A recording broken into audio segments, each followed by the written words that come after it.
Gracias te damos, Padre Celestial, porque tú nos permites estar un día más aquí reunidos para aprender de tu palabra.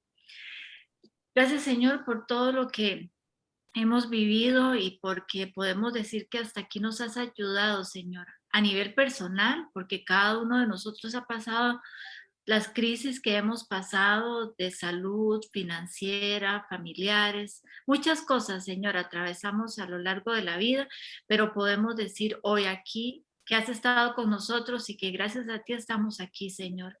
También te doy las gracias, Señor, porque a nivel país tú nos has traído hasta aquí el día de hoy. Y te pido, Señor, que lo que vaya a suceder de ahora en adelante, Padre Celestial, tú nos des y les des la sabiduría a las personas que están en autoridad para que nos lleven a un buen puerto, Señor.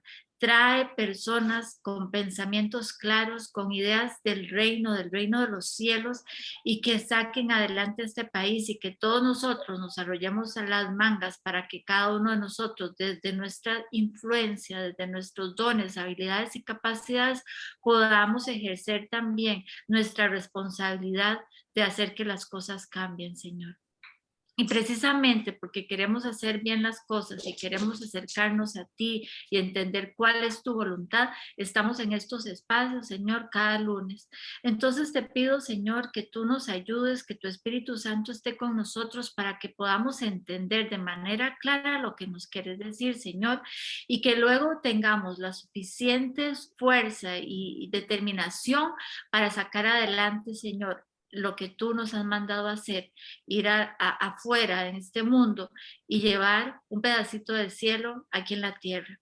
El presidente, los diputados y todas las personas que elegimos que están en autoridad son representantes tuyos, Señor. Por eso te pido que les des la sabiduría y tu temor, Señor, en tu corazón.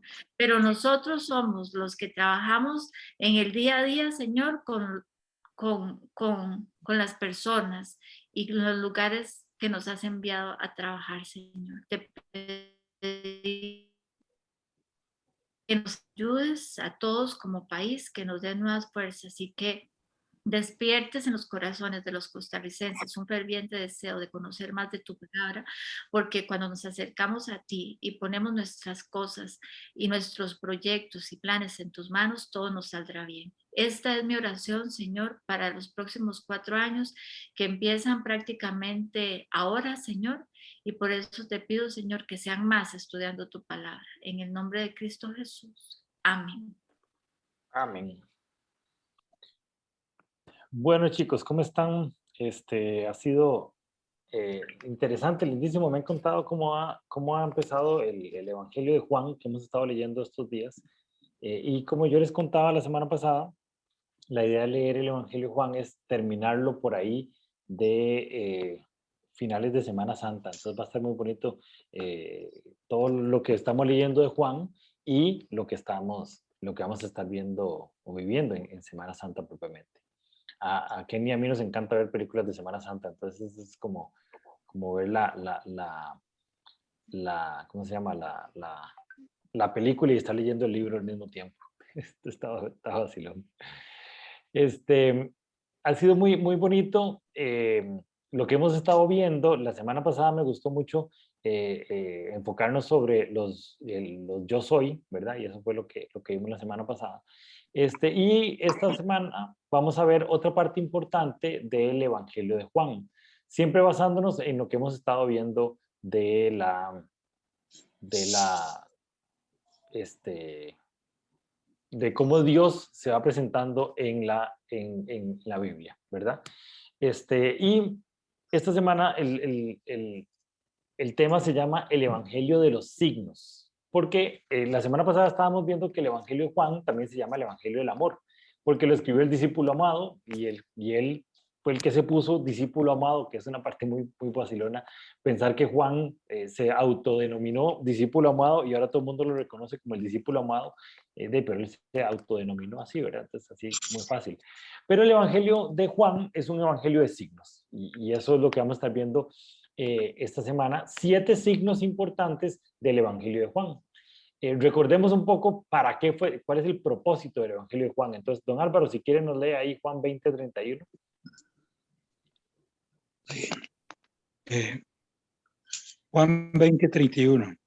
Pero estas cosas se han escrito para que creáis que Jesús es el Cristo, el Hijo de Dios, y para que creyendo tengáis vida en su nombre.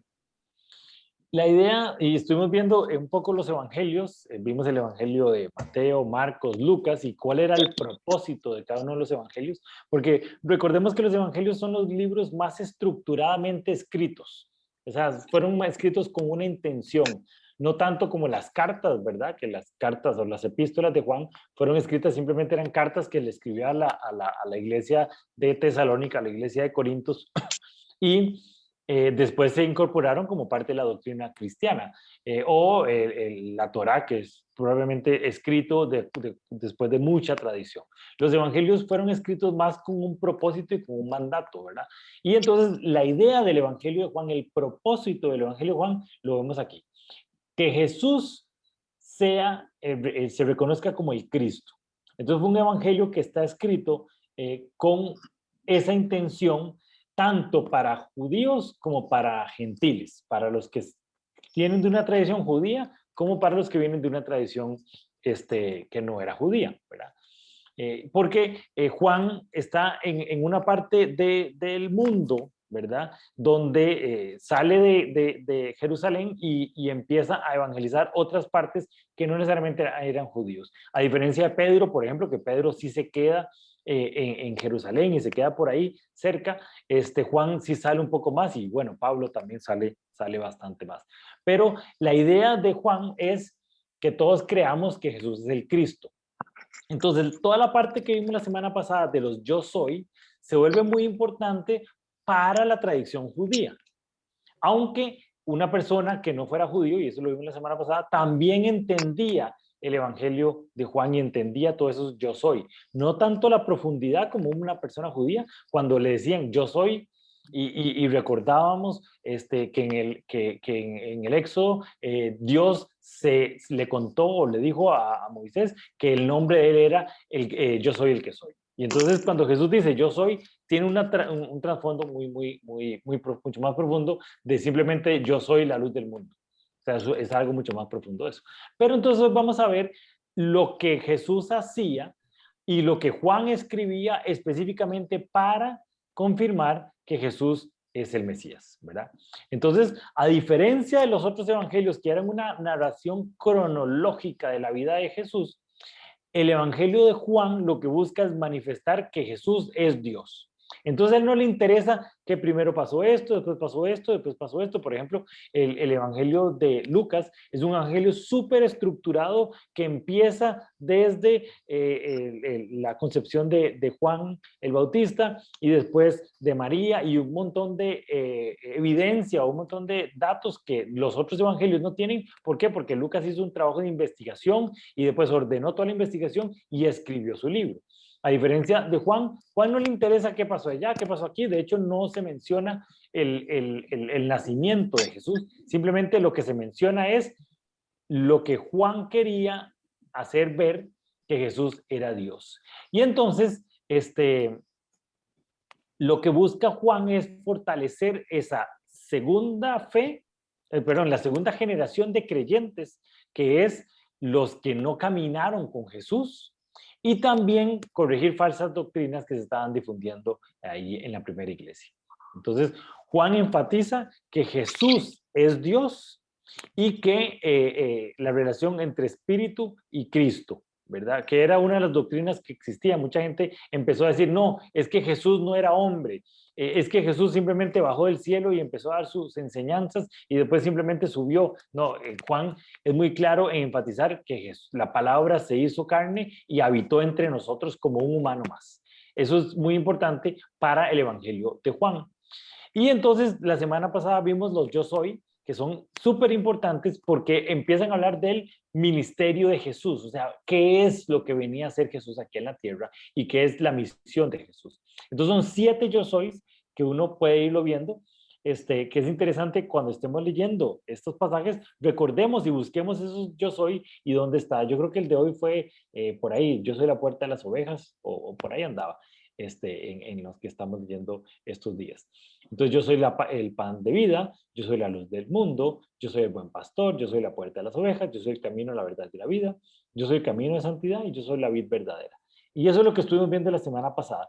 Pero en la actualidad, el Evangelio de Juan se utiliza como una tradición para ver los milagros de Jesús. Pero es interesante porque tanto en Marcos, el Evangelio, o cada vez que Jesús hacía un milagro, decía, "No, pero no se lo cuenten a nadie, pero no se lo cuenten a nadie, pero no le digan ahora porque todavía no ha llegado mi tiempo".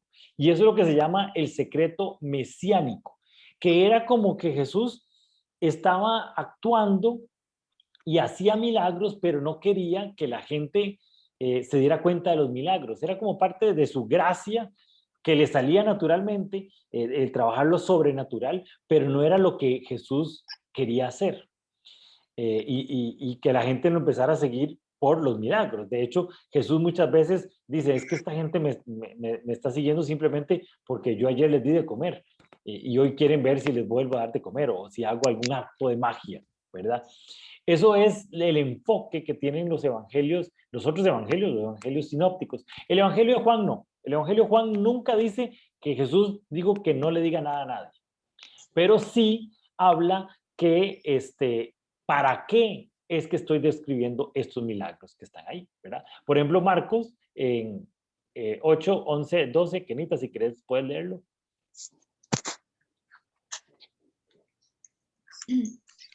Cuando los fariseos oyeron que Jesús había llegado, se acercaron y comenzaron a discutir con él.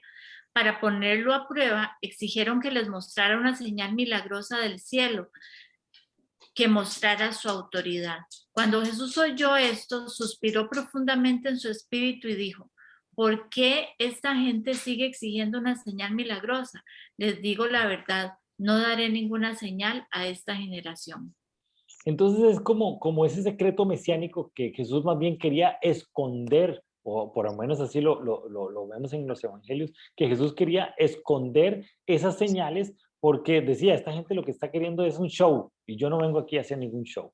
Esos son los enfoques del evangelio sinóptico, pero Juan tiene un enfoque totalmente diferente. El evangelio de Juan lo que habla más que todo es sobre qué significan esas señales y por qué es que Jesús estaba haciendo esas señales. Por ejemplo, el Evangelio de Mateo y Lucas solo se menciona el signo de Jonás, el signo que se refiere evidentemente a la resurrección de Cristo, ¿verdad? Que de alguna manera hace un paralelismo con la resurrección de Cristo. Don Manuel, si quiere leanos Mateo 12, 38 y 40. Un día, algunos maestros de la ley religiosa y algunos fariseos se acercaron a Jesús y le dijeron, Maestro, queremos que nos muestres alguna señal milagrosa para probar tu autoridad. Jesús les respondió, solo una generación maligna de adúltera exigiría una señal milagrosa, pero la única que les haré será la señal del profeta Jonás. Así como Jonás estuvo en el vientre del gran pez durante 3 días y 3 noches, el Hijo del Hombre estará en el corazón de la tierra durante 3 días y 3 noches. Evidentemente lo que está hablando ahí es de su resurrección y lo que les dice es, vean, la única señal que a ustedes les debería de importar es que yo resucite. Esa es la única señal y yo les voy a mostrar esa y esa todo el mundo se va a dar cuenta. Entonces, ese es lo que el secreto mesiánico que se refiere. Pero el apóstol Juan busca mostrar los milagros no como actos de magia y como actos de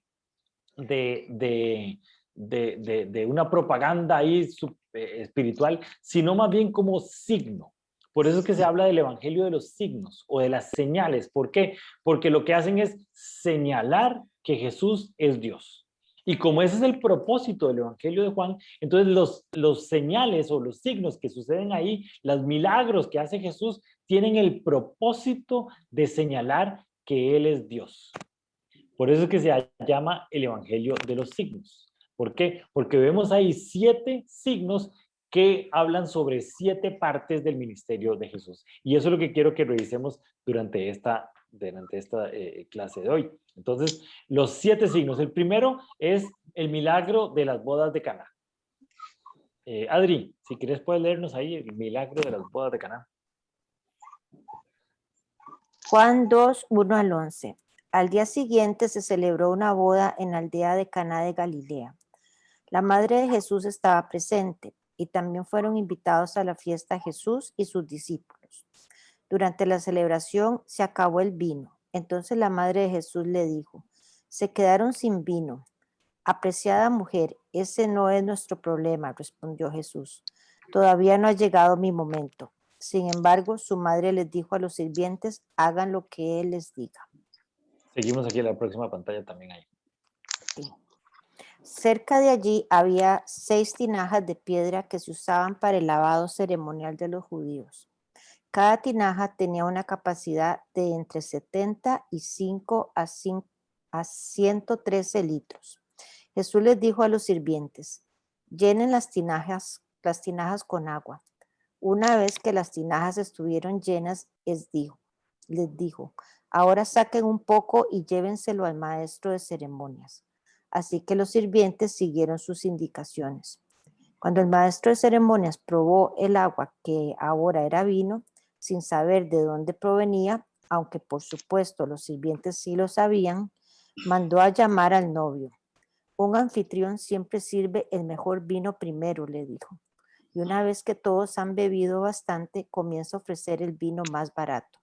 Pero tú has guardado el mejor vino hasta ahora. Esta señal milagrosa en Caná de Galilea marcó la primera vez que Jesús reveló su gloria y sus discípulos creyeron en él. Vemos que es una señal bastante superficial, diría uno. Cuando más adelante sana un paralítico, en otros evangelios vemos otras señales de milagrosas y uno dice, cambió agua en vino, o sea, para una fiesta, ¿qué relevante tiene eso? Pero vemos aquí al final del capítulo, él cierra diciendo, esta señal milagrosa en Caná de Galilea marcó la primera vez que Jesús reveló su gloria y sus discípulos creyeron en él.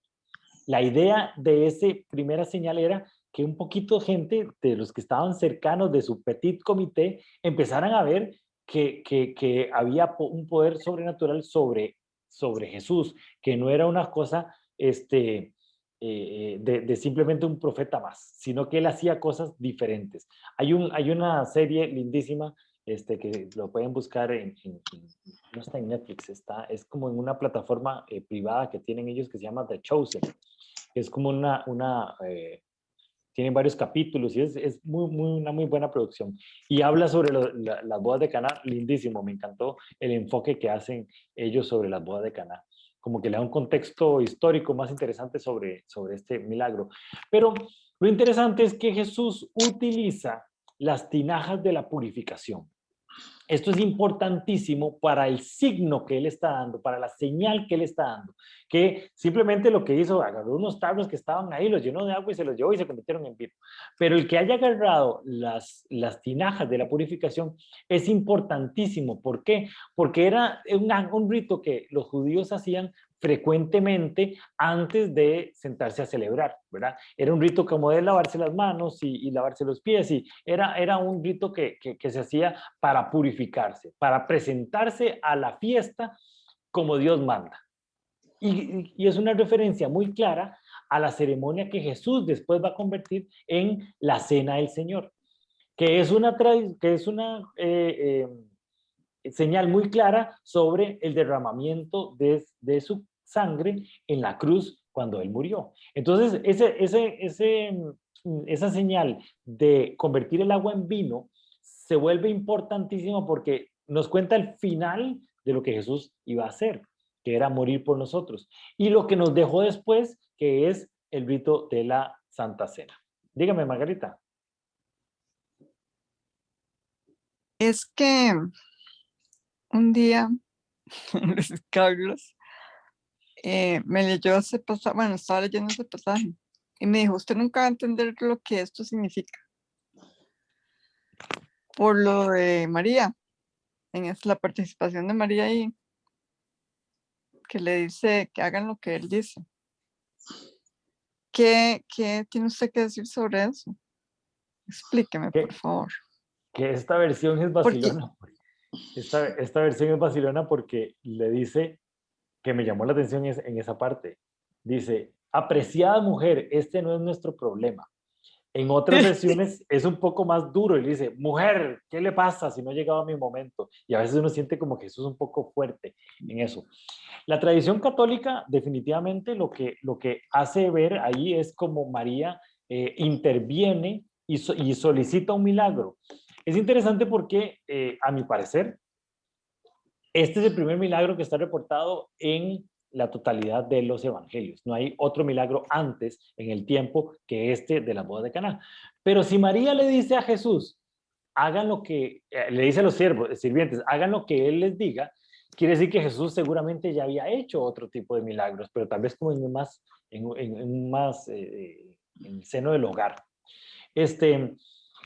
Aquí lo que la tradición católica lo que dice es que María intercedió por los novios y le pidió a Jesús que hiciera un milagro, ¿verdad?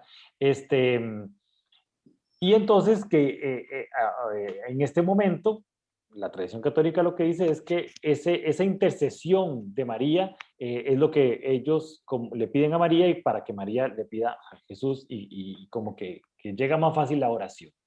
Esa es la interpretación de la Iglesia católica y es la importancia o alguna de la importancia que le da sobre las bodas de Caná. No es el único personaje, ¿verdad? En la Biblia que le pide algo a Jesús por otra tercera persona, ¿verdad? Ahora vamos a ver otros milagros donde le dice, mire, es que Pedro llega y le dice a Jesús, mi suegra está enferma, ¿usted podría sanarla? ¡Pum! Jesús la sana. O a un soldado romano que la hija estaba también con problemas y llega donde Jesús y le dice, ¿usted podría sanarla? Y o el Jesús, sirviente que también está enfermo. exactamente, sí. Entonces hay varios pasajes donde otras terceras personas interceden por una persona para que Jesús haga un milagro, ¿verdad? Evidentemente, ellos, por ser María, como que le dan un poquito más énfasis a esa parte. Para mí, creo que lo más importante del milagro de las bodas de Caná es todo esto del haber agarrado las tinajas de la purificación y convertir el agua en vino en una evidencia de lo que vino a ser Jesús, ¿verdad? Que al final de cuentas, y creo que lo más importante es que Jesús es el que hizo el milagro, que Jesús es el que murió por nosotros y que Jesús fue el que derramó su sangre. Y que nosotros tenemos acceso directo a Jesús, no tenemos que pasar por terceras personas para llegar donde Jesús. El pueblo de Israel, Dios le dijo, mire, yo quiero relacionarme con usted. Y el pueblo de Israel dijo, no, yo no quiero relacionarme con usted porque me da miedo. Mejor yo hablo de Moisés y Moisés habla con usted. Y eso siempre ha sido como una situación que las personas han hecho. Pues yo hablo con usted para que usted hable con Dios. Y pasa mucho. Esteban, ore por mí porque Dios sí lo oye a usted. Yo me dice, mentira, Dios no me oye a mí diferente a como oye a cualquier otra persona. Pero definitivamente eso es una de las cosas que la Iglesia Católica ha sacado o ha evidenciado de este primer milagro. Que es interesante que el primer milagro se da en una boda y el primer milagro lo hace o la madre de Jesús, y eso está en todos los evangelios. La madre de Jesús es la que le pide a Jesús que haga el milagro, que también eso es digno de resaltar. Dafne, ¿sí? Sí, le iba a preguntar que si no les parece a ustedes que en todas las versiones que yo he leído, Jesús le puede decir a la mamá, pero es que no, todavía no. Pero a mí lo que me da la impresión que es como el único momento en que María se comporta más o menos como una mamá. Entonces, no le importa que Jesús le haya dicho que no, y resulta que le dice a los sirvientes, hagan lo que él le diga, hagan. Y ya ahí se va, o sea, como diciendo, usted me lo hace, y ya. Mucha mamá. Porque siempre a mí me llama la atención que en ninguna parte hay como esa relación madre-hijo con Jesús, pero esta es como la más cercana que yo veo, un poquitico, ¿no? Eso es lo que quería compartir. Es muy lindo el Evangelio de Lucas, porque el Evangelio de Lucas se cree que Lucas tuvo grandes sesiones con María para tratar de sacarle a María la mayor cantidad de información, porque María estuvo 30 años con Jesús antes de que Jesús iniciara su ministerio público. Entonces María vivió, bueno, María y la familia de María vivieron mucho de cerca, mucho del crecimiento de Jesús. Entonces, por ejemplo, cuando Jesús se pierde en la fiesta y lo encuentran en el templo, es un pasaje muy interesante donde podemos también ver a la familia de José y María regañando a Jesús y le dijeron, ¿qué le pasa? ¿Por qué está haciendo esto? Y Jesús empieza como a apartarse, dice, es que yo tengo que hacer lo que mi padre me mandó a hacer, diciéndole a José, mire, yo lo quiero mucho a usted, pero yo tengo que venir a hacer lo que vine a hacer. Yo no voy a quedarme aquí esperando a hacer eso.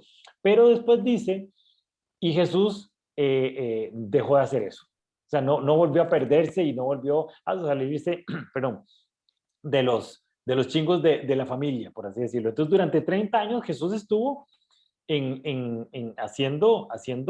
viviendo una vida normal.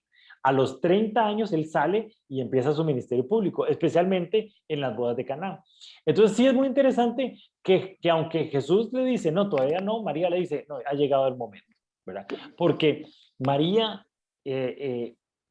tenía 30 años de que había recibido la noticia del arcángel.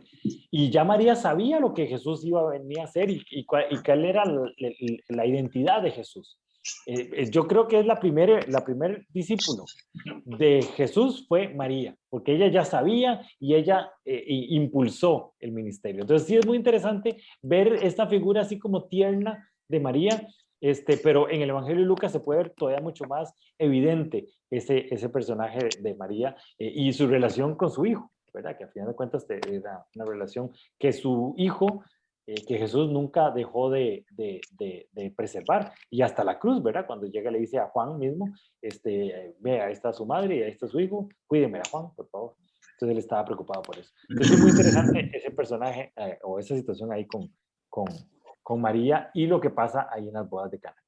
Pero para mí entender, lo más importante es que la señal que se ve clara en ese milagro es que Jesús muestra lo que él iba a hacer y cómo iba a morir y cómo iba a instituir la Santa Cena. Entonces se vuelve muy importante ese primer milagro. El segundo milagro es que vemos ahí, el segundo signo que vemos ahí es la curación del hijo de un cortesano. Así es como está ahí el título en esta versión de la Biblia. Y esto se ve en otras versiones, en otros evangelios, con otro poco más de información. Interesante. Margarita, si quiere léanos ahí Juan 4, 46 a 54. En su paso por Galilea, Jesús llegó a Caná, donde había convertido el agua en vino. Cerca de allí, en Capernaum, había un funcionario de gobierno que tenía un hijo muy enfermo. Cuando supo que Jesús había ido de Judea a Galilea, fue a verlo y le rogó que se dirigiera a Capernaum para sanar a su hijo, quien estaba al borde de la muerte. Jesús le preguntó, ¿acaso nunca van a creer en mí a menos que vean señales milagrosas y maravillas? Señor, por favor, suplicó el funcionario, ven ahora mismo antes de que mi hijito se muera. Entonces Jesús le dijo, vuelve a tu casa, tu hijo vivirá. Seguí ahí. Y el hombre creyó lo que Jesús le dijo y emprendió el regreso a su casa. Mientras el funcionario iba en camino, algunos de sus sirvientes salieron a su encuentro con la noticia de que su hijo estaba vivo y sano. Él les preguntó a qué hora el niño había comenzado a mejorar, y ellos le contestaron, ayer a la 1 de la tarde. La fiebre de pronto se le fue. Entonces el padre se dio cuenta de que la sanidad había ocurrido en el mismo instante en que Jesús le había dicho, tu hijo vivirá. Y tanto él como todos los de su casa creyeron en Jesús. Esa fue la segunda señal milagrosa que hizo Jesús en Galilea al volver de Judea. Ok. Es importante esto, porque vemos varias cuestiones que Juan pone ahí en su evangelio para que empezamos a ver cómo se va armando el ministerio de Jesús. Entonces, primero que nada, hace un análisis claro de que, ok, en Caná, donde había hecho su primer milagro, esta segunda persona, ya no Jesús, un judío, sino más bien un cortesano, un funcionario de gobierno, un romano, había llegado y le había dicho a Jesús, mire, necesito que me haga un favorcito. Y Jesús dice, otra vez me están pidiendo señales y signos. Esto se puede ver claro en este evangelio, que ya la fama de Jesús había empezado ya a crecer bastante, primero que nada en Caná y en Capernaum, que fue donde empezó Jesús su ministerio, pero empezó a crecer la fama de Jesús de esa parte de milagros, ¿verdad? Aníbal, ¿tenés una pregunta ahí? Este es el segundo, ¿correcto? Este es el segundo milagro. Ahí viene la pregunta. ¿Cómo sabían que él podía curar a su hijo? O sea, porque el milagro que le había hecho el anterior había sido el vino. Y no era como que existían redes sociales y lo publicaran, ¿sabes? Mira lo que hizo Jesús. No sé si me explico. Significa que ya había, no sé, estoy aquí haciendo la pregunta. ¿Significa que él ya había hecho otras cosas como esta? ¿Para que le pidieran esto o no? Evidentemente, en los otros evangelios se ven un montón de milagros más y un montón de señales más. Entonces, la gente sabía de las señales. El evangelio de Juan solo describe 7 señales porque la idea del evangelio de Juan es que nos diéramos cuenta que Jesús es Dios. Entonces, cada uno de esos señales tiene el propósito de mostrarnos eso. Pero ya la gente empezó a saber de los milagros. No es que Jesús hizo solo 7 milagros. No, Juan se preocupó por escribir solo de esos 7 milagros. Y de hecho los describe como una pincelada muy general. No se va a lo profundo del milagro. Cuando uno ve, por eso es importante leer todos los evangelios, porque ahí uno agarra una información de un lado, otra información de otro para amarrar toda la historia completa. Cuando uno lee el evangelio en Mateo, por ejemplo, este pasaje describe un montón de cosas que no describe Juan, porque Juan lo único que quería era esa última parte.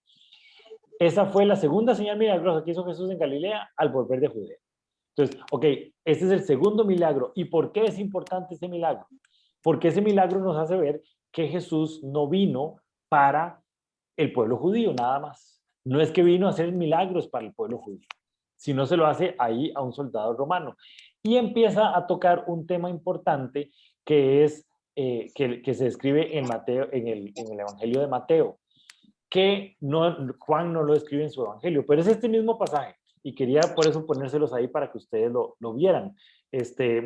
Aníbal, si quieres léanos ahí Mateo 8, de 9 a 11. Mateo 8, de 9 al 11. Lo sé porque estoy bajo la autoridad de mis oficiales superiores y tengo autoridad sobre mis soldados. Solo tengo que decir, vayan y ellos van, o vengan y ellos vienen. Y si les digo a mis esclavos, hagan esto, lo hacen. Al oírlo, Jesús quedó asombrado. Se dirigió a los que lo seguían y dijo, les digo la verdad, no he visto una fe como esta en todo Israel. Y les digo que muchos gentiles vendrán de todas partes del mundo, del oriente y del occidente, y se sentarán con Abraham, Isaac y Jacob en la fiesta del reino del cielo. Este es el mismo pasaje y vemos que Mateo lo describe mucho más y Mateo está preocupado más que todo por describir quién era este personaje y cuál fe y lo importante que tenía la fe de este personaje porque conocía la autoridad. Era un oficial romano que simplemente dice, mire, yo no tengo que ir a al pueblo de la par, yo simplemente le digo a un sirviente, vaya, y él va a ir y va a hacer lo que yo le mandé a hacer. Yo no tengo que ir a vigilar. Porque antes de este pasaje, antes de Mateo 8, antes del versículo 9, Jesús le dice, ok, voy a su casa a sanarlo. Y el soldado dijo, no, dígalo desde aquí. Y desde aquí ya se va a cumplir allá. Entonces es lo que Jesús dice, wow, qué fe más asombrosa la que tiene este soldado romano, porque Ni los judíos tienen esa fe tan asombrosa. Y el soldado romano dice, es que yo conozco lo que es la autoridad y yo sé que usted tiene autoridad. Entonces vemos la importancia de este milagro. ¿Por qué? Porque Jesús empieza a mostrar su autoridad y nosotros empezamos a relacionarnos con Jesús a través de la fe, que es lo que Jesús le asombra aquí. Y eso es muy importante. El reino de los cielos, la moneda del reino de los cielos es la fe. Y eso es lo que se ve mucho en el Evangelio de Juan. Cómo las personas con fe son las que le agradan a Jesús. No es la misericordia, no es, ay, pobrecito, yo necesito algo y se lo pido como, ay, pobrecito, necesito tal cosa. Eso no es lo que mueve la mano de Dios. La misericordia no mueve la mano de Dios. Dios es misericordioso y Él hace lo que quiera, pero la fe es la que asombra a Dios. Como el soldado romano, que Jesús fue asombrado porque tenía una fe. Él dice, no, yo no necesito que usted vaya allá, simplemente diga que se me sana y ya yo me voy para mi casa sabiendo que ya Él se sanó. Entonces eso es lo importante de este segundo milagro, de esta segunda señal, que lo que muestran es un Jesús con autoridad y que nosotros nos relacionamos por medio de la fe. Este es el tercer milagro que se reportan en el libro, en el Evangelio de Juan, que es la curación del enfermo de la piscina. Es interesante este pasaje porque habla sobre eso, sobre la misericordia y sobre la fe. Entonces, Asdrúbal, ¿estás por ahí? Sí, pero es que voy manejando usted ahorita. Ok, no, cuidado estrella, entonces, no me lea entonces. Rafa, léenos ahí Juan 5, 2 al 18. Sí. Después Jesús regresó a Jerusalén para la celebración de uno de los días sagrados de los judíos. Dentro de la ciudad, cerca de la puerta de las ovejas, se encontraba el estanque de Betesda, que tenía 5 pórticos cubiertos. Una multitud de enfermos, ciegos, cojos, paralíticos, estaban tendidos en los pórticos. Uno de ellos era un hombre que hacía 38 años que estaba enfermo. Cuando Jesús lo vio y supo que hacía tanto que padecía la enfermedad, le preguntó, ¿te gustaría recuperar la salud?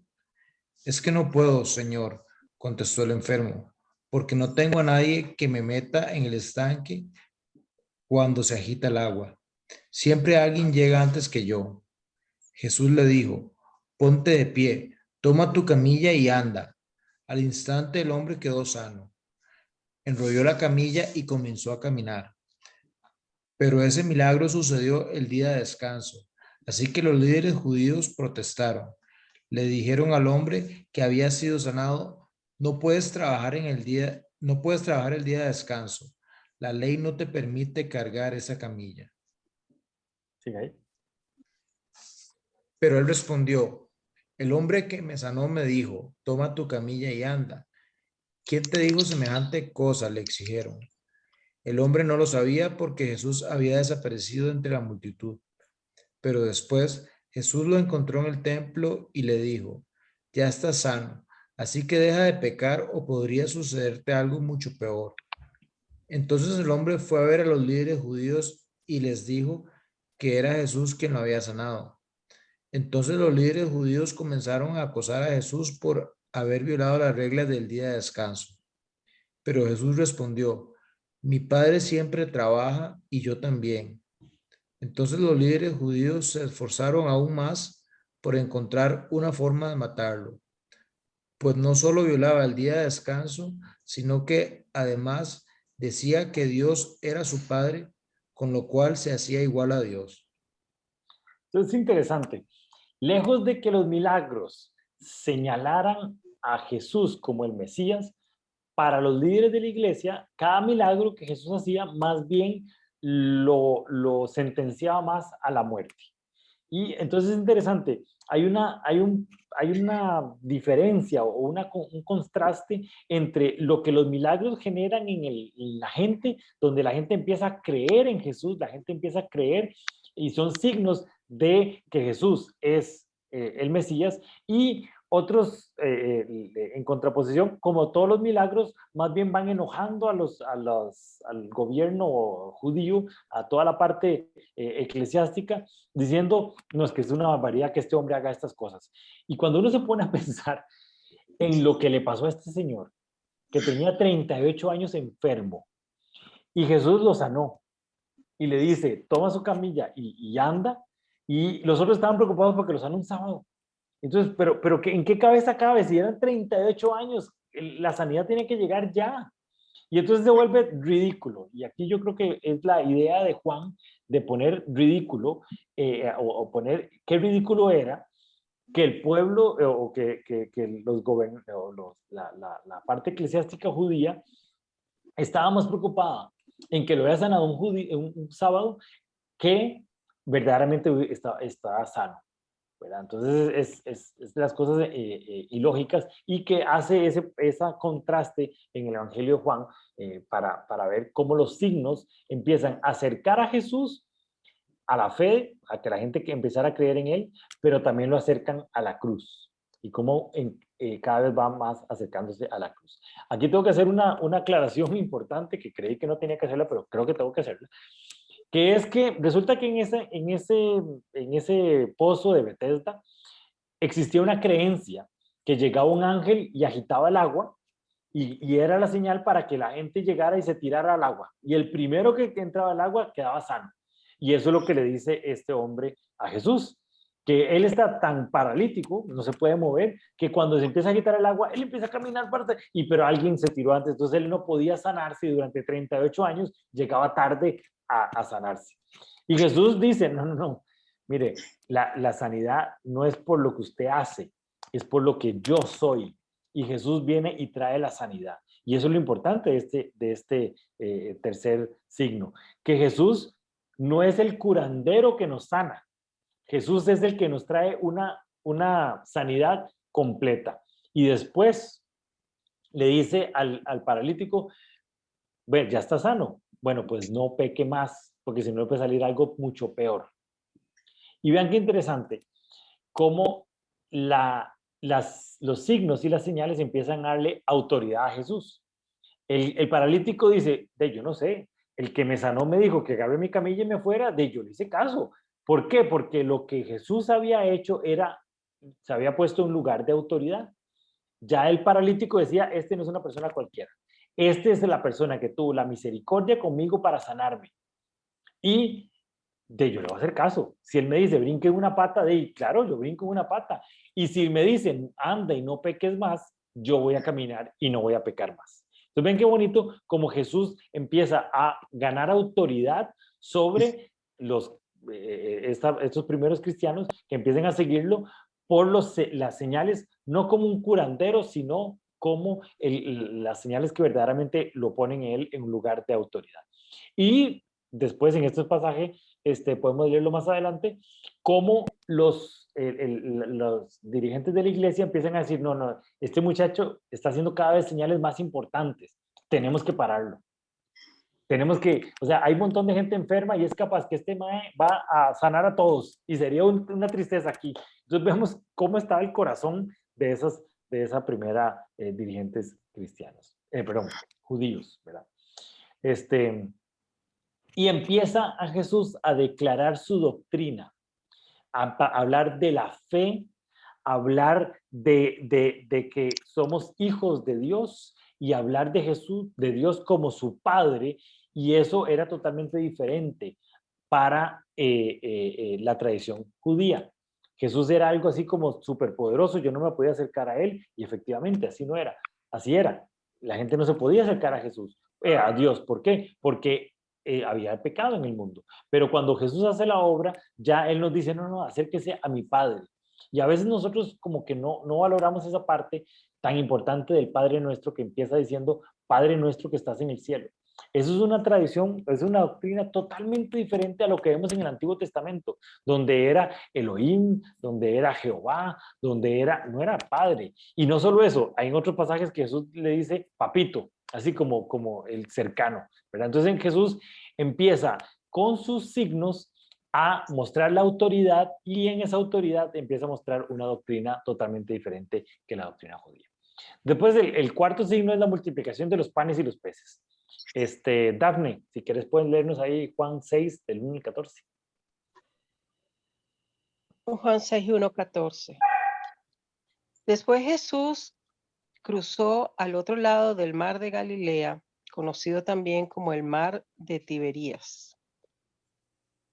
Una gran multitud siempre lo seguía a todas partes porque veía las señales milagrosas que hacía cuando sanaba a los enfermos.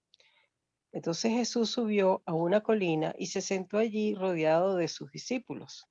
Ya era casi el tiempo de la celebración de la Pascua judía. Enseguida Jesús vio que una gran multitud venía a su encuentro. Dirigiéndose a Felipe, le preguntó: ¿dónde podemos comprar pan para alimentar a toda esta gente? Lo estaba poniendo a prueba porque Jesús ya sabía lo que iba a hacer. Felipe contestó: aunque trabajáramos meses enteros, no tendríamos el dinero suficiente para alimentar a toda esta gente. Entonces habló Andrés, el hermano de Simón Pedro. Aquí hay un muchachito que tiene 5 panes de cebada y 2 pescados. ¿Pero de qué sirve ante esta enorme multitud? Jesús dijo: dígale a todos que se sienten. Así que todos se sentaron sobre la hierba en las laderas. Solo contando a los hombres sumaban alrededor de 5,000. Luego Jesús tomó los panes, dio gracias a Dios y los distribuyó entre la gente. Después hizo lo mismo con los pescados y todos comieron cuanto quisieron.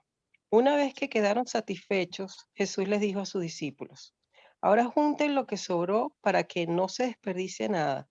Entonces ellos juntaron las sobras y llenaron 12 canastos con los restos que la multitud había dejado después de comer de los 5 panes de cebada. La gente, al ver la señal milagrosa que Jesús había hecho, exclamó: no hay duda de que es el profeta que esperábamos. Vemos aquí otra vez lo importante que es este señal para mostrar el profeta. Pero empieza uno a ver cosas lindísimas de este pasaje, que tiene mucho, que son detalles como que se quedan aquí. A veces Juan es un poco seco para contar la historia de esta multiplicación de los panes y los peces, pero uno lo puede ver en los otros evangelios, donde hay otro montón de detalles interesantes. Entonces, bueno, primero era un gentilillal, ¿verdad? Y vemos que tal vez, respondiéndole ahí a Aníbal, vemos que no solo Juan no está diciendo que estos son los únicos signos que hizo Jesús. No, ya él hacía un montón de signos, sanaba a un montón de gente, ya la gente empezaba a seguir. Pero esta señal se vuelve especialmente importante para los discípulos. Y es una señal que Jesús estaba capacitando a los discípulos que eran los que iban a llevar su evangelio después de que él muriera, ¿verdad? O después de que él dejara esta tierra. Porque vemos que Jesús levanta los panes, y ahí podemos ver la película de Jesús de Nazaret, que es lindísima. Levanta los panes, los bendice y le dice a los discípulos: vayan, repartan. Y los discípulos empiezan a meter la mano en las canastas y empiezan a sacar peces, y empiezan a sacar peces, y empiezan a sacar peces, y empiezan a sacar panes, y empiezan a repartir. Y eran 5,000 personas. Dicen que las juntaron en grupos de 50 personas. Era una cantidad de gente, pero el milagro sucede en las manos de los discípulos, no en las manos de Jesús. No es que Jesús, después de que llegó y tenía ese montón, y ok, sí, distribuyen este montón de peces que acabo de multiplicar. No, cada uno se fue con una canasta y tenía seguro un pedacito de pez nada más. Y en las manos de los discípulos es que se genera este milagro, que se vuelve lindísimo, porque al final sobran 12 canastas para que sus discípulos, cada uno, porque eran 12, se dieran cuenta lo que eran ellos capaces de hacer cuando le daban las gracias a Dios y cuando hacían lo que Jesús les pidiera que hicieran. Entonces era también una parte de capacitación para sus discípulos, pero también una parte muy importante sobre Jesús va a ser nuestro proveedor, Él es el que nos sustenta y nosotros tenemos que andar tranquilos porque Jesús es el que hace el trabajo. Entonces no importa que el milagro suceda en las manos de Jesús o que el milagro suceda en las manos de los discípulos. Él va a proveernos. Y cuando los discípulos andaban caminando ya habían dejado esta zona y andaban por Grecia y andaban por Francia y caminaban por un montón de que se extendió el evangelio, ellos recordaban que Jesús en las manos de él había entregado a sus discípulos, había entregado la multiplicación de los panes y la multiplicación de los peces. Entonces se vuelve muy importante para los discípulos. Es una señal muy importante para los discípulos. Y la gente se da cuenta que es el profeta que estábamos esperando. Vean qué interesante que dicen que es el profeta, ¿verdad? Que todavía no tienen el concepto de Mesías, sino que es el profeta que estaban esperando. Entonces, este milagro, nadie criticó este milagro, porque era comida gratis. Y le dieron comida gratis a los que seguían a Jesús y a los que no seguían a Jesús. Entonces, nadie criticó este milagro. Siempre que hay comida gratis, todo el mundo está contento. ¿Okay? El quinto milagro es Jesús caminando sobre el mar. Es interesante porque este pasaje aquí en Juan es súper escueto. De hecho, ni siquiera habla sobre de Pedro y que Pedro estuvo ahí, caminó por las aguas. No. Juan estaba preocupado nada más en el personaje de Jesús. ¿Ok? Angélica, si querés, puedes leernos ahí Juan 6, 15 al 21.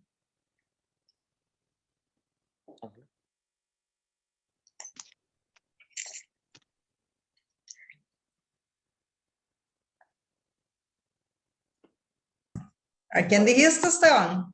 Ángela, perdón. Ah, es que Angélica, yo por Angélica. Te cambié el nombre, sí. Ok. Juan 6, 15, 21. Cuando Jesús vio que estaban dispuestos a hacerlo rey a la fuerza, se escabulló hacia las colinas él solo. Al atardecer, los discípulos de Jesús bajaron a la orilla del lago para esperarlo. Pero al ver que caía la noche y que Jesús aún no había vuelto, subieron a la barca y comenzaron a cruzar el lago rumbo a Capernaum, porque después se levantó un viento fuerte sobre ellos y el mar se agitó mucho. Habían remado unos 5 o 6 kilómetros, cuando de pronto vieron a Jesús caminando sobre el agua en dirección a la barca.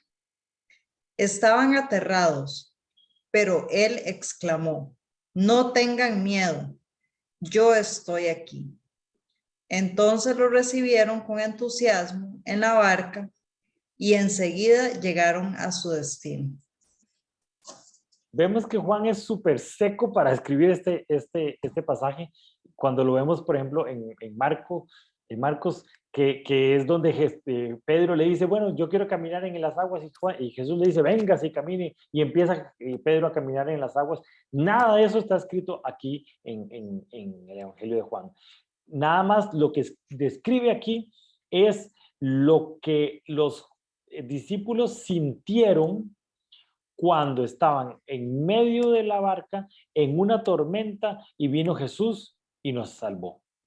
Ese es lo que Juan quería explicar de este milagro. Jesús vino en medio de la tormenta y me sanó. Y después, cuando Juan estaba ahí en Patmos, excluido, y cuando estaba viviendo todas las persecuciones que tenían en medio de la tormenta, Juan decía, es que yo me acuerdo que Jesús vino a la barca y me sanó. Milagrosamente caminó sobre las aguas, no hubo nada que lo parara, él vino y me salvó. Entonces vemos qué bonito como Juan tiene esa percepción. Juan no le interesaba que Pedro caminó por las aguas, o no le interesaba describir que Pedro caminó por las aguas. Él lo que le interesaba era, Jesús vino en medio de la tormenta y me sanó. Es interesante cada una de las percepciones que de los que estaban ahí caminando con Jesús, ¿verdad? Yo no puedo mover esto. La sexta señal o el sexto signo es la curación de un ciego de nacimiento. ¿Quién queda por ahí? Halder, no sé si estás por ahí, que nos puedas leer Juan 9 del 1 al 5. Buenas noches. ¿Qué tal? ¿Cómo estás? ¿Todo bien? Mientras caminaba, Jesús vio un hombre que era ciego de nacimiento. Rabí, ¿por qué nació ciego ese hombre? Le preguntaron sus discípulos. Pues ¿fue por sus propios pecados o por los de sus padres? No fue por sus pecados ni tampoco por los de sus padres, contestó Jesús. Nació ciego para que todos vieran el poder de Dios en él. Debemos llevar a cabo cuanto antes las tareas que nos encargó él, que nos envió. Pronto viene la noche cuando nadie puede trabajar, pero mientras estoy aquí en el mundo, yo soy la luz del mundo. Ahí sígame, pero es que... es interesante este pasaje porque Juan describe el pasaje enfocado totalmente en el significado de ese milagro y no tanto en la curación de ese milagro. La idea era, si yo peco, Dios me castiga. Y Jesús empieza a decir, no, mire, yo no vengo a traer castigo al mundo.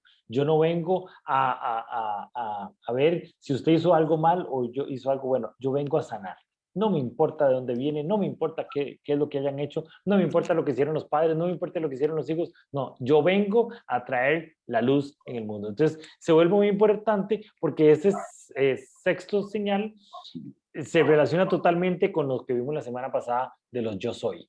Entonces, como los signos se relacionan con el ministerio de Jesús y cómo busca Juan esa idea de llevar el concepto de que Jesús es Dios y cómo los signos nos evidencian que Jesús es Dios.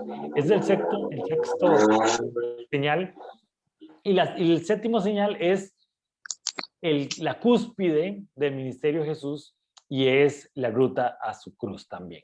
Entonces, este pasaje de Lázaro se vuelve especialmente importante porque, y está en todos los evangelios, porque fue la gota que derramó el vaso, definitivamente. Don Álvaro, si quieren pueden leernos Juan 11, 30 al 45. Está bien. Resurrección de Lázaro, Juan 11, 30, 45. Jesús todavía estaba fuera de la aldea, en el lugar donde se había encontrado con María. Cuando la gente que estaba en la casa consolando a María la vio salir con tanta prisa, creyeron que iba a la tumba de Lázaro a llorar. Así que le siguieron.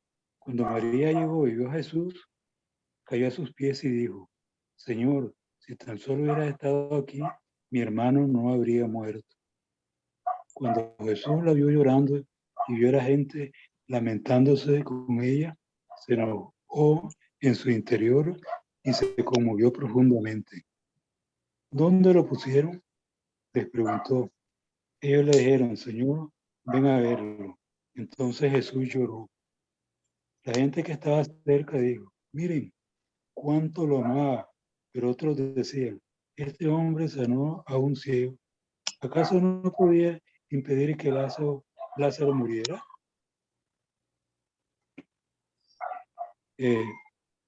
Jesús todavía estaba enojado. Bueno, sí, está bien. Ahí sí, ¿verdad? Sigue ahí. Jesús todavía estaba enojado cuando llegó a la tumba, una cueva con una piedra que tapaba la entrada. Corran la piedra a un lado, le dijo Jesús. Entonces María, la hermana del muerto, protestó: Señor, hace 4 días que murió. Debe haber un olor espantoso. Jesús respondió: ¿no te dije que si crees verás la gloria de Dios? Así que corrieron la piedra a un lado. Entonces Jesús miró al cielo y dijo: Padre, gracias por haberme oído. Tú siempre me oyes.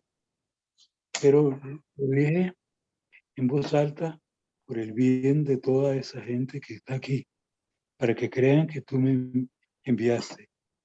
Entonces Jesús gritó: Lázaro, sal de ahí.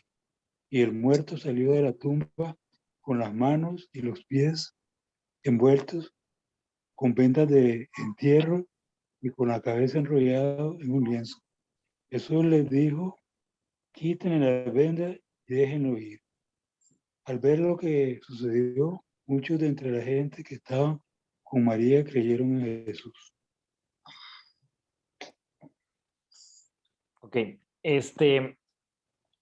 les digo que este es el milagro o la señal más importante, o como la culminación del ministerio, porque Jesús había sanado a mucha gente, pero aquí Jesús resucita a Lázaro. Y es muy interesante porque Jesús se toma el tiempo desde que recibe la noticia hasta que llega donde Lázaro. ¿Por qué? Porque Jesús no quería sanar a Lázaro. Jesús quería resucitar a Lázaro. Y vemos también que Jesús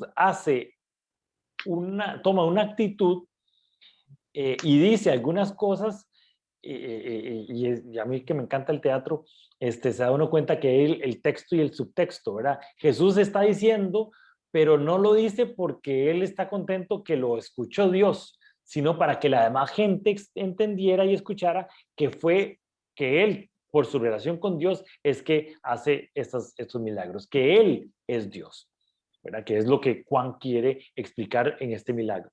Pero entonces dice, ok, qué dicha que me has oído, y entonces resucita a Lázaro. Este pasaje en los otros evangelios se da uno cuenta que es el milagro más público que hace Jesús, donde ya todo el mundo se da cuenta de quién era Jesús y qué es lo que estaba haciendo Jesús. De hecho, aquí parten directamente ya a la narración de lo que es la fiesta de la Pascua, la última cena y la muerte de Jesús. ¿Por qué? Porque este fue el vaso la gota que derramó el vaso. De hecho, él estaba en Capernaum, él estaba en otro lado y vuelve a Jerusalén a resucitar a Lázaro.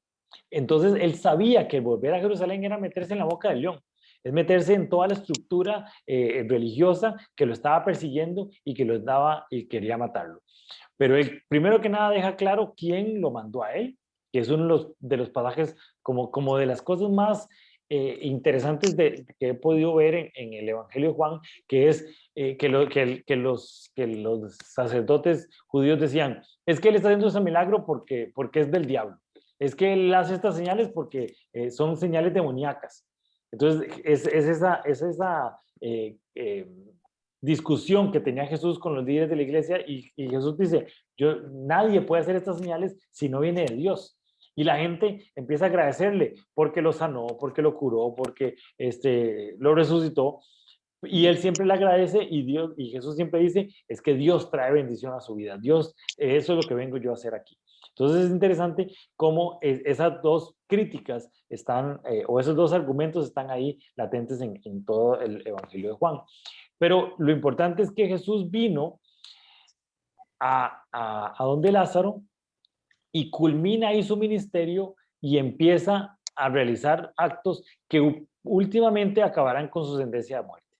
Al resucitar a Lázaro, Jesús inicia su camino hacia la muerte. ¿Por qué? Porque ya se vuelve masivo el mensaje de Jesús y ya se vuelve totalmente popular el signo de Jesús. Entonces son los siete signos que se ven en el Evangelio de Juan y que culminan con este último signo que Jesús habla en su Evangelio, o que Juan nos describe en el Evangelio de Juan, ¿verdad? Juan 20, del 11 al 18. Manuel, si quiere puede leérnoslo. María se encontraba llorando fuera de la tumba, y mientras lloraba se agachó y miró adentro, y vio a dos ángeles vestidos con vestiduras blancas, uno sentado a la cabecera y el otro a los pies, en el lugar donde había estado el cuerpo de Jesús. Apreciada mujer, ¿por qué lloras?, le preguntaron los ángeles. Porque se han llevado a mi Señor, contestó ella, y no sé en dónde lo han puesto. Dio la vuelta para irse y vio a alguien que estaba de pie allí. Era Jesús, pero ella no lo reconoció. Apreciada mujer, ¿por qué lloras?, le preguntó Jesús. ¿A quién buscas? Sigue ahí. Sigue ahí, don Manuel.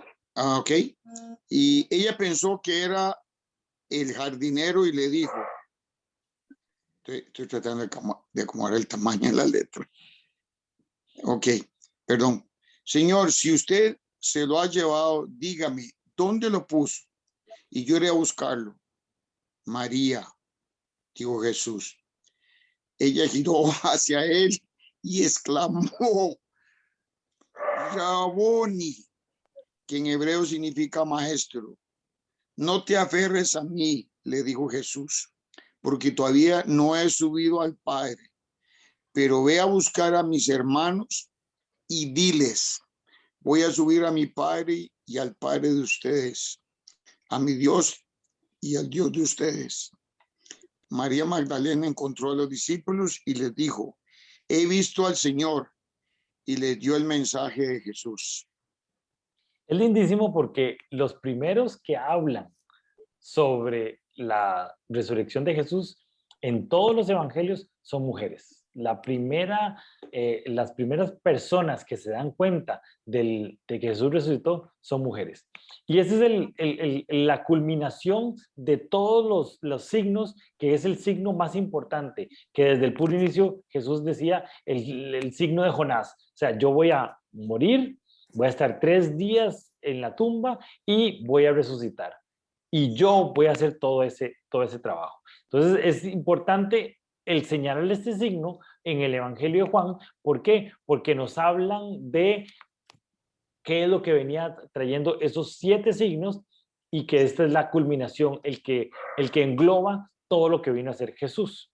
Pero es interesante porque, bueno, aquí vemos aquí los siete milagros o señales que Jesús hizo o que están reveladas en el Evangelio de Juan. Primero, las bodas de Caná, que habla sobre la purificación, la curación del hijo de un cortesano, que es la fe más grande, la curación del enfermo en la piscina, un corazón es lo importante, la multiplicación de los panes y los peces, que Dios es nuestro proveedor, Jesús caminando sobre el agua, la paz en medio de la tormenta, la curación de un ciego de nacimiento, los gran yo soy, y la resurrección de Lázaro, que es Jesús inicia su muerte. Y después vemos el signo de la resurrección. Y hay un último milagro que está ahí en el Evangelio de Juan, que es muy interesante porque ya es después de que Jesús resucita. Y es un milagro que creo que le da la importancia al Evangelio de Juan y hace la conexión perfecta con el libro que sigue, que es el libro de los Hechos. Y ese es ese milagro que está en Juan 21, del 1 al 9. Dafne, si quieres, puedes leernos ahí, Juan. Más tarde, Jesús se apareció nuevamente a los discípulos junto al mar de Galilea. Este es el relato de lo que sucedió. Varios de sus discípulos se encontraban allí. Simón Pedro, Tomás, al que apodaban el gemelo, Natanael de Caná de Galilea, los hijos de Zebedeo y otros dos discípulos. Simón Pedro dijo, me voy a pescar. Nosotros también vamos, dijeron los demás. Así que salieron en la barca, pero no pescaron nada en toda la noche. Al amanecer, Jesús apareció en la playa, pero los discípulos no podían ver quién era. Les preguntó, amigos, ¿pescaron algo? No, contestaron ellos. Entonces él dijo, echen la red a la derecha de la barca y tendrán pesca. Ellos lo hicieron y no podían sacar la red por la gran cantidad de peces que contenía. Seguí ahí. Entonces el discípulo a quien Jesús amaba, le dijo a Pedro, es el Señor. Cuando Simón Pedro oyó que era el Señor, se puso la túnica porque se la había quitado para trabajar, se tiró al agua y se dirigió hacia la orilla. Los otros se quedaron en la barca y arrastraron la pesada red llena de pescados hasta la orilla, porque estaban solo a unos 90 metros de la playa. Cuando llegaron, encontraron el desayuno preparado para ellos, pescado a la brasa y pan. Es bonito, esos detalles pequeñitos que se nota que es que Juan estaba ahí cuando él estaba contando la historia Y son en los detalles bonitos ahí como que están en los relatos de los evangelios y que le dan como más vivencia al relato bíblico. Entonces sí, el discípulo que más amaba, o sea, yo estaba ahí y le dije a Pedro, es el Señor, ¿verdad? Son esos detalles bonitos. Y después el desayuno ya estaba preparado cuando ellos llegaron a la playa. Entonces es lindísimo este último milagro porque no lo hace Jesús. El milagro lo hacen los discípulos. Y lo único que hicieron los discípulos fue ser obedientes a Jesús. Entonces, por eso es que les digo que este último milagro es tan importante porque es como el puente entre los evangelios y la primera iglesia, entre lo que Jesús venía a hacer y lo que hicieron los discípulos de Jesús después cuando empezaron a llevar su mensaje y las buenas nuevas del evangelio. El milagro sucede por la obediencia a Jesús. Y eso es el gran mensaje que Jesús le deja a su primera iglesia.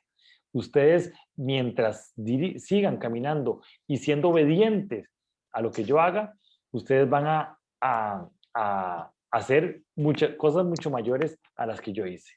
¿Por qué? Porque son obedientes. Jesús nunca hizo una pesca milagrosa.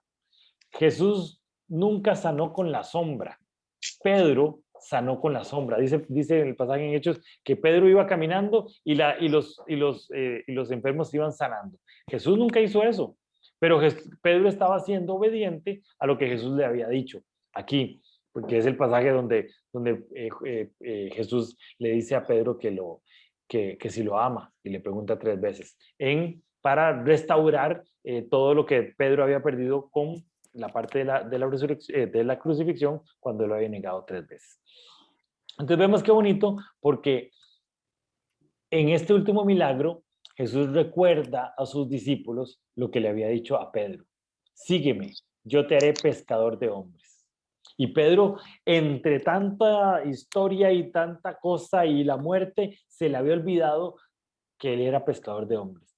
Y cuando está en el mar, con toda la motivación en el suelo porque su maestro se murió, Jesús llega y le recuerda que él es pescador, pero pescador de hombres. Y si es obediente a mi palabra, usted va a hacer cosas milagrosas. Y después de ese pasaje, Pedro agarra el liderazgo de la iglesia, de esta primera iglesia, y se vuelve la persona visible en el ministerio de esta primera iglesia. Porque él recordó lo que aquí le había hecho Jesús en Mateo 4:19. Yo te haré pescador de hombres. Y es lo mismo que nos dice a nosotros, que nosotros debemos seguir siendo esos pescadores de hombres, siendo obedientes a lo que Jesús nos dice y haciendo cosas milagrosas, igual lo que Jesús, que más milagros de los que Jesús hizo. ¿Cómo? Siendo obedientes a su palabra. Y eso es lo que podemos ver en el Evangelio de Juan, en lo que Juan nos ha contado y lo que hemos estado viendo durante y vamos a seguir viendo hasta la próxima semana, que ya entremos en la Semana Santa. Híjole, no sé si tienen alguna pregunta.